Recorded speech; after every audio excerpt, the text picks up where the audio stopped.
अब देखो क्या होता है कि दुनिया में जितने भी सब्सटेंसेज हैं वो सब एटम से बने हुए हैं, वो तो ठीक है, लेकिन उनको दो कैटेगरीज में या दो बकेट्स में डिवाइड करके सोचा जा सकता है। कौन सी दो कैटेगरीज हैं? तो कोई भी सब्सटेंस जो है स्टूडेंट्स, या तो वो एलिमेंट्स की कैटेगरी में आएगा या फिर वो कंपाउंड्स की कैटेगरी में आएगा। अब क्या डिफरेंस होता है दोनों में स्टूडेंट्स? तो बने तो सब एटम से ही होते हैं, लेकिन एलिमेंट्स जो होते हैं उसमें सिंगल टाइप ऑफ एटम्स और कंपाउंड जो है उसमें डिफरेंट टाइप ऑफ एटम्स। कहने का मतलब ये स्टूडेंट्स कि एलिमेंट्स जो होते हैं उनमें सारे एटम्स एक ही टाइप के होते हैं, कंपाउंड्स में अलग अलग टाइप के एटम्स होते हैं। हो सकता है आपको थोड़ा डाउट आ रहा हो यहां पे स्टूडेंट्स, बट डरने की बात नहीं है, थोड़ा पेशेंस रखें, बिल्कुल अच्छे से आपको समझ में आ जाएगा। सबसे पहले हम फोकस करते हैं स्टूडेंट्स एलिमेंट्स पे।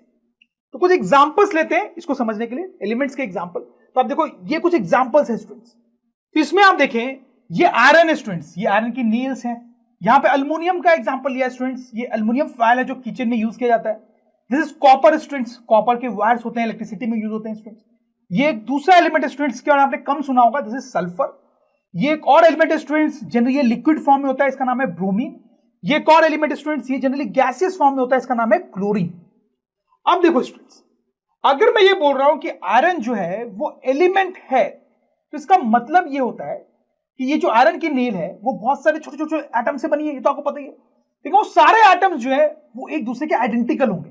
अगर आप कोई भी दो एटम निकाल लोगे बाहर तो वो एक जैसे ही दिखेंगे, बिल्कुल आइडेंटिकल होंगे स्टूडेंट्स।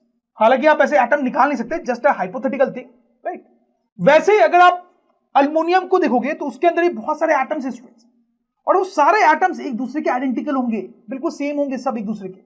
वैसे ये कॉपर जो है, अगर मैं इसको एलिमेंट बोल रहा हूं तो इसका मतलब ये कि इसके अंदर जितने भी एटम्स हैं वो सब एक दूसरे के सेम है स्टूडेंट्स। समझ में आ रही बात? हाँ, यहां पे एक चीज ध्यान रखने वाली है कि कॉपर के अंदर सारे एटम्स एक जैसे हैं, आयरन के अंदर सारे एटम्स एक जैसे हैं, लेकिन आयरन का जो एटम है वो कॉपर के एटम से अलग है, अल्युमिनियम का जो एटम है वो आयरन या कॉपर के एटम से अलग है, लेकिन इसके सारे एटम्स अपने में एक जैसे हैं। आई होप यू अंडरस्टैंड दिस। वैसे स्टूडेंट्स अगर हम ब्रोमीन की बात करेंगे तो वो भी बहुत सारे एटम से बना हुआ है स्टूडेंट्स, और वो सारे एटम्स एक दूसरे से आइडेंटिकल है। वैसे कि हम क्लोरीन जो कि गैस है यहां पे, उसकी बात करेंगे तो उसमें भी वही सिनेरियो है स्टूडेंट्स। तो that is what we mean by elements, कि उसके अंदर के सारे एटम्स एक दूसरे से बिल्कुल सेम होते हैं स्टूडेंट्स, राइट। क्या आपको पता है आप अपने कोर्स के animated video lectures, revision notes, test paper and study material DronStudy की वेबसाइट पे जाके परचेज करके पढ़ाई कर सकते हैं। डिस्क्रिप्शन में दी गई लिंक पे तुरंत क्लिक करके रजिस्टर करें और एनिमेटेड वीडियो लेक्चर्स का फुल एक्सेस पाएं। अब इस टेबल को आप देखें स्टूडेंट्स, ऐसे टेबल आपने पहले भी देखे होंगे। इसमें आप देखो बहुत सारे एलिमेंट्स के नाम है और उनके सिंबल्स भी है।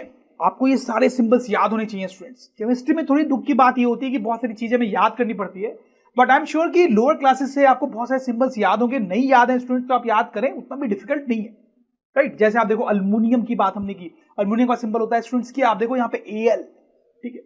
हमने आयरन की बात की, आयरन का सिंबल क्या है स्टूडेंट्स? Fe। हमने कॉपर की बात की, कॉपर का सिंबल क्या है स्टूडेंट्स? Cu। कार्बन एक एलिमेंट होता है, उसका सिंबल क्या है स्टूडेंट्स? C। हाइड्रोजन एक एलिमेंट होता है, उसका सिंबल है H। ऑक्सीजन तो आपको पता है हवा में पाया जाता है स्टूडेंट्स, उसका सिंबल है O। नाइट्रोजन वो भी एक एलिमेंट है जो हवा में पाया जाता है, उसका सिंबल क्या है? N। तो ऐसे सारे सिंबल्स आपको याद होने चाहिए स्टूडेंट्स। और इसमें एक और इंपॉर्टेंट पॉइंट है, अगर स्टूडेंट्स कहीं पे लिखा है Al, इसका मतलब अल्युमिनियम की बात हो रही है, और वो जो Al है स्टूडेंट्स वो अल्युमिनियम के एक एटम को डिनोट कर रहा है। क्या कर रहा है? एक एटम को डिनोट कर रहा है स्टूडेंट्स। कहीं पे लिखा हुआ है Fe, तो वो आयरन को डिनोट कर रहा है, लेकिन आयरन के एक एटम को डिनोट कर रहा है स्टूडेंट्स। तो कोई भी ऐसे सिंबल लिखा हुआ है जैसे कि O, तो इसका मतलब है ऑक्सीजन के एक एटम की बात हो रही है स्टूडेंट्स। तो ये आपके दिमाग में बिल्कुल क्लियर होना चाहिए, राइट। अब स्टूडेंट्स यहां पे एक बड़ी इंपॉर्टेंट और इंटरेस्टिंग सी बात हम देखेंगे, दैट इज मॉलिक्यूल। अब ये मॉलिक्यूल का क्या फंडा है स्टूडेंट्स? तो मॉलिक्यूल को समझने के लिए जैसे ब्रोमीन का एग्जांपल लेते हैं स्टूडेंट्स। तो हमें पता है कि ब्रोमीन बहुत सारे एटम से बना हुआ है, लेकिन स्टूडेंट्स ब्रोमीन में क्या होता है कि ब्रोमीन के दो एटम्स जो हैं वो सॉर्ट ऑफ आपस में कंबाइन होके, फ्यूज होके एक ग्रुप बना लेते हैं स्टूडेंट्स, और वो दोनों साथ साथ ही रहते हैं, वो आपस में आप सपोज करो जुड़ से गए। तो ब्रोमीन में जो एटम्स हैं स्टूडेंट्स वो अलग अलग नहीं होते, दो के ग्रुप्स में रहते हैं। कैसे रहते हैं? दो के ग्रुप्स में रहते हैं। वैसे हम क्लोरीन की बात करें स्टूडेंट्स तो उसमें भी जो एटम्स है वो दो के ग्रुप्स में रहते हैं स्टूडेंट्स। हालांकि हर एलिमेंट में ऐसा नहीं होता है। जैसे आयरन है स्टूडेंट्स, उसमें हर एटम अलग अलग ही रहता है। अल्मोनियम है, उसमें हर एटम अलग अलग ही रहता है, इन दोनों में भी हर एटम अलग अलग ही रहता है, लेकिन ये दोनों में ऐसा नहीं है, दो दो के ग्रुप्स होते हैं, कभी कभी तीन तीन के ग्रुप्स भी हो सकते हैं कुछ अलग एलिमेंट्स में, जो हम बाद में कभी देखेंगे स्टूडेंट्स, राइट। तो यही है मॉलिक्यूल स्टूडेंट्स। और जब एटम्स आपस में ग्रुप बना लेते हैं स्टूडेंट्स, ग्रुप बना लेते हैं और साथ में रहते हैं, उसको क्या बोलते हैं स्टूडेंट्स? मॉलिक्यूल्स। तो बहुत सिंपल भाषा में बोले तो molecules are groups of atoms, groups of atoms. और हर एलिमेंट जो है वो मॉलिक्यूल बनाएगा ये जरूरी नहीं है। जैसे आप देखो आयरन में मॉलिक्यूल नहीं बना, उसमें सारे एटम्स अलग अलग है, अल्मोनियम में भी मॉलिक्यूल नहीं बना, सारे एटम्स अलग अलग है, लेकिन ब्रोमीन में दो दो एटम के मॉलिक्यूल्स है, क्लोरीन में भी दो दो एटम के मॉलिक्यूल्स है स्टूडेंट्स। समझ में आ रही है बात? Very important. हर एलिमेंट मॉलिक्यूल बनाएगा ये जरूरी नहीं है, इन कुछ एलिमेंट्स जैसे कि ये दोनों मॉलिक्यूल बनाते हैं स्टूडेंट्स, राइट। अब यहां पे एक और इंपॉर्टेंट बात है, जैसे स्टूडेंट्स हम ब्रोमीन की बात कर रहे हैं, तो ब्रोमीन का सिंबल आप देखो क्या है? Br। तो जब मैं Br लिख रहा हूं तो मैं इसका मतलब यह है कि मैं एक एटम की बात कर रहा हूं, मैं ब्रोमीन के एक एटम की बात कर रहा हूं अगर Br लिखा हुआ है। लेकिन स्टूडेंट्स अगर मुझे ब्रोमीन के मॉलिक्यूल की बात करनी है तो मैं उसको ऐसे लिखता हूं Br2। इसका मतलब है कि मैं एक मॉलिक्यूल की बात कर रहा हूं ब्रोमीन के, Br2 मतलब दो एटम ब्रोमीन के दो एटम जो मिलके मॉलिक्यूल बना रहे हैं। समझ रहे हो बात? वैसे स्टूडेंट्स हम अगर क्लोरीन की बात करेंगे तो उसका सिंबल है Cl। तो अगर हमने Cl लिखा है इसका मतलब हम क्या कर रहे हैं? हम क्लोरीन के एक एटम की बात कर रहे हैं, लेकिन मुझे क्लोरीन के मॉलिक्यूल की बात करनी है तो मैं कैसे लिखूंगा स्टूडेंट्स? आप समझ गए होंगे अब तो बहुत अच्छे से, Cl2 तो मतलब मैं एक मॉलिक्यूल की बात कर रहा हूं। ठीक है स्टूडेंट्स, समझ में आई आपको बात? अब इसे देखो अल्मोनियम है स्टूडेंट्स, तो अगर मैं Al लिख रहा हूं स्टूडेंट्स इसका मतलब क्या है? इसका मतलब है कि अल्मोनियम के एक एटम की बात कर रहा हूं। ठीक है, अब आप मुझे यह बताएं स्टूडेंट्स, क्या मैं ऐसा लिख सकता हूं Al2? क्या मैं ऐसे लिख सकता हूं? नहीं स्टूडेंट्स, ऐसा लिखना ही गलत है। क्यों लिखना गलत है? क्योंकि अल्मोनियम के दो एटम्स मिलकर एक मॉलिक्यूल बनाते ही नहीं, तो ऐसा लिखना ही गलत है। वैसे मैं आयरन की बात करूं तो Fe तो लिख सकता हूं मैं, इसका मतलब एक एटम ऑफ आयरन, लेकिन क्या मैं Fe2 लिख सकता हूं स्टूडेंट्स? नहीं लिख सकता हूं, क्योंकि आयरन के दो एटम्स मिलके ग्रुप बनाते ही नहीं है, वो मॉलिक्यूल बनाते ही नहीं है, राइट। आपको समझ में आई बात? This is very very important.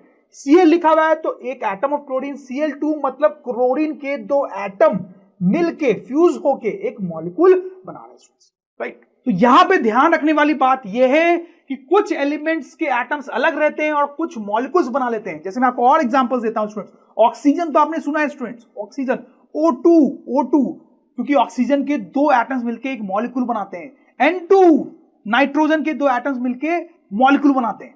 लेकिन S सल्फर वो ऐसे ही रहता है स्टूडेंट्स, वो कभी H2 नहीं होता है, ठीक है, क्योंकि वहां पे मॉलिक्यूल नहीं बन रहा होता है। I hope you understand this students. Dear students, hope इस वीडियो से आपके कॉन्सेप्ट क्लियर हो गए होंगे। क्या आपको पता है आप अपने कोर्स के animated video lectures, revision notes, test paper and study material DronStudy की वेबसाइट पे जाके परचेज करके पढ़ाई कर सकते हैं। डिस्क्रिप्शन में दी गई लिंक पे तुरंत क्लिक करके रजिस्टर करें और एनिमेटेड वीडियो लेक्चर्स का फुल एक्सेस पाएं। और हाँ, हमारे चैनल को सब्सक्राइब करना ना भूलें। चैनल को सब्सक्राइब कीजिए ताकि फ्यूचर वीडियो अपडेट्स आपको हमेशा मिलते रहें।